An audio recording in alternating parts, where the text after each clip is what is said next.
My name is Cheryl Thornton, and I'm a member of SEIU 10 to 1. I belong to the healthcare chapter, and I work in DPH. Um, so our union is going to be having a e-board election. And the e-board election is usually a e-board election is when they members from our own union run to be on the e-board. And what they do is they set the policies. The e-board sets the policies for the union. And so that's coming up. It's the voting opens up January 10th. So being a member and seeing this process happen a few times, what I've noticed is there's been very little engagement with the members who are running for office and the membership.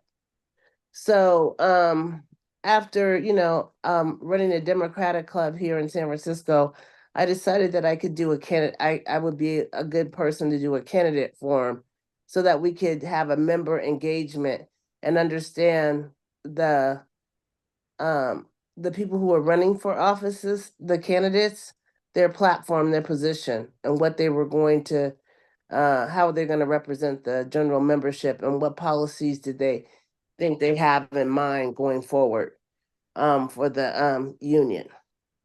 So about 3 weeks ago, I set out to do this endeavor. And I had to go through asking the election committee, people on staff at the union. In the beginning, I got no response at all from anybody. But then I just kept, I went down to the union hall, I talked to them.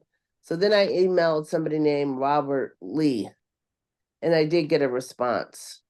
So I did the necessary paperwork to make this happen, this candidate form, which is now set for January the 5th at 1 p.m. at 350 Rhode Island in Union Hall. I invited all the candidates. There's 3 slates running, and there's some people that are just running on their own. So I invited everybody to come so we could hear their position. So ironically, what's happened is I would say 99% of the people who are on the e-board, I haven't heard from them.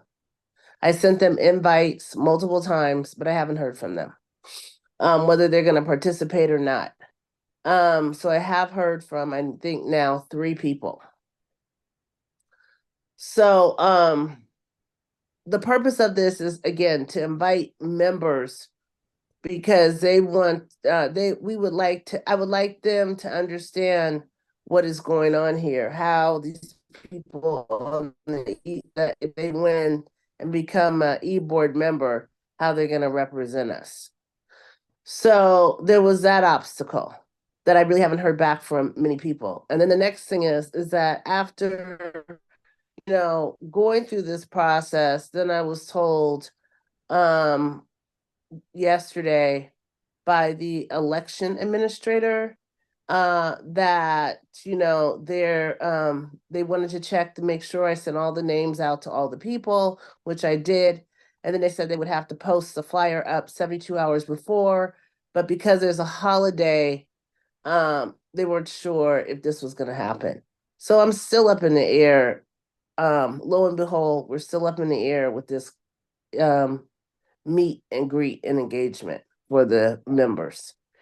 And this was just simply a meet and greet, and to hear what the people who were running for office, what they were going to offer the membership.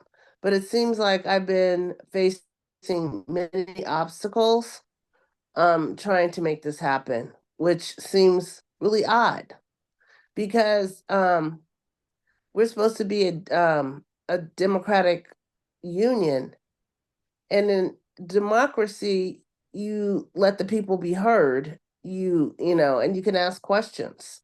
So you try kind of before you buy.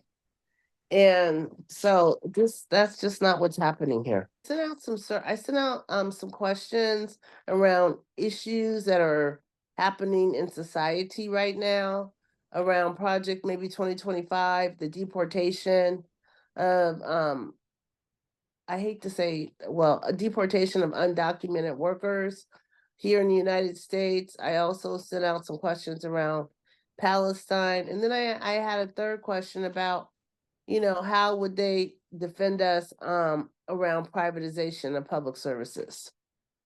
And within those questions, there were several sub questions, but the thing is, I mailed them out. And again, I didn't hear from, except for 3 people. I think there's a total of 88 people running. I heard from 3 people.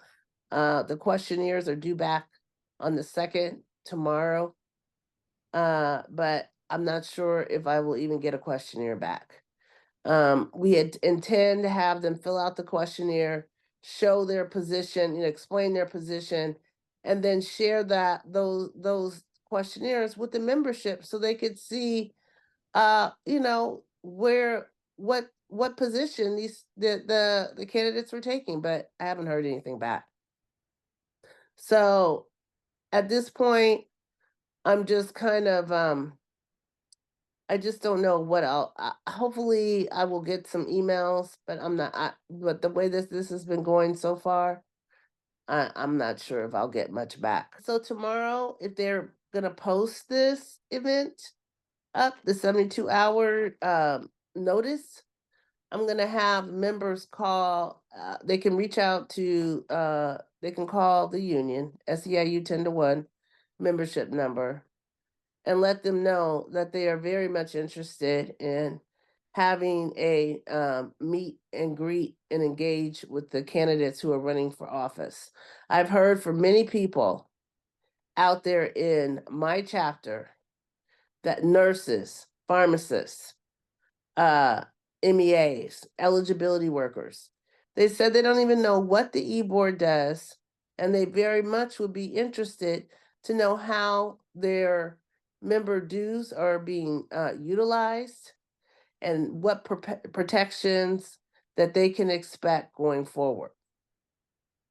So so people can call in to SEIU 10-1 and, let them know that we need to have a meet and greet before the election. The other thing is, Steve, it was not widely publicized that there was going to be an election.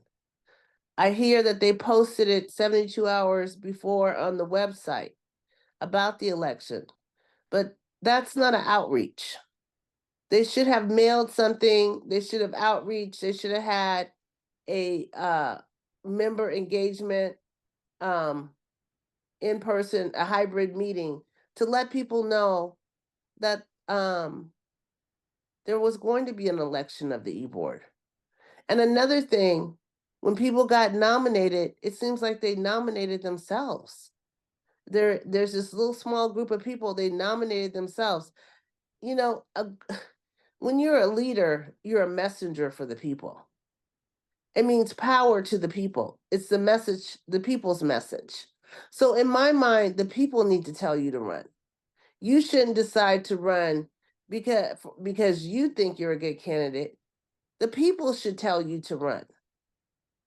So I feel like that some of these things, we need to have some change in the bylaws of this, how we elect people to the e-board, because right now, from what I've seen in the past elections, I think maybe 5% of the total membership has voted. So you're telling me out of 55,000 people, only 5% usually vote in this election. And that just tells me people don't know what's going on. So that's why I wanted to have this